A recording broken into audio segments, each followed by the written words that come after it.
IPL 2026 இன்னைக்கு பார்த்தீங்க அப்படின்னா 2 டீம் வந்து மோத போகிறாங்க. Mumbai Indians versus CSK. இதில் பார்த்தீங்க அப்படின்னா இன்றைக்கி தோனி வரல. அவர் 5ஆம் தேதிக்கு மேலே வருவார் அப்படின்னு அசி வந்து சொல்ல, இன்றைக்கும் வந்து வழக்கம் போல் டாஸை தோத்தார் ருத்ராஜ். டாஸ் வின் பண்ண பாண்டியே நாங்கள் ஃபஸ்ட்டு வந்து பேட் பண்ணுறோம், பேட்டர்ஸ்க்கு வந்து நாங்கள் இன்னொரு சாய்ஸ் வந்து கொடுக்கலான்னு இருக்கோம் அப்படின்னு சொல்லி நல்ல ஒரு தேர்வு பண்ணார்.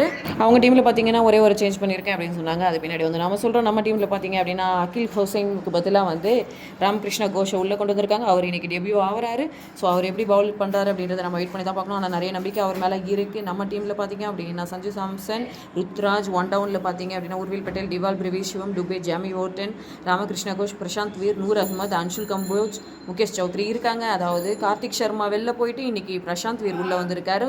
அதே போல் முகேஷ் சௌத்ரி வந்து உள்ளே வந்திருக்காரு நம்ம குர்ஜப்னீத்துக்கு பதிலாக. அதுக்கு மும்பை இந்தியன்ஸில் பார்த்தீங்க அப்படின்னா Will Jacks, Ryan Rickelton, Suryakumar Yadav, Naman Dhir, Tilak Varma, Hardik Pandya, Robin Minz, Trent Boult, கிரிஷ் பஹத், ஜஸ்பிரித் பும்ரா அண்டு கசான்ஃபார் இவங்க தான் வந்து பிளேயிங் 11ல் இருக்காங்க. மற்றவங்க எல்லாருமே வந்து இம்பேக்ட் பிளேயராக வந்து வர்றதுக்கான வாய்ப்புகள் இருக்குது. கார்த்திக் சர்மாவாக இருக்கட்டும், இல்லை வேறு யாராவது ஒரு பவுலர் இருக்கட்டும், வெயிட் பண்ணி தான் பார்ப்போம்.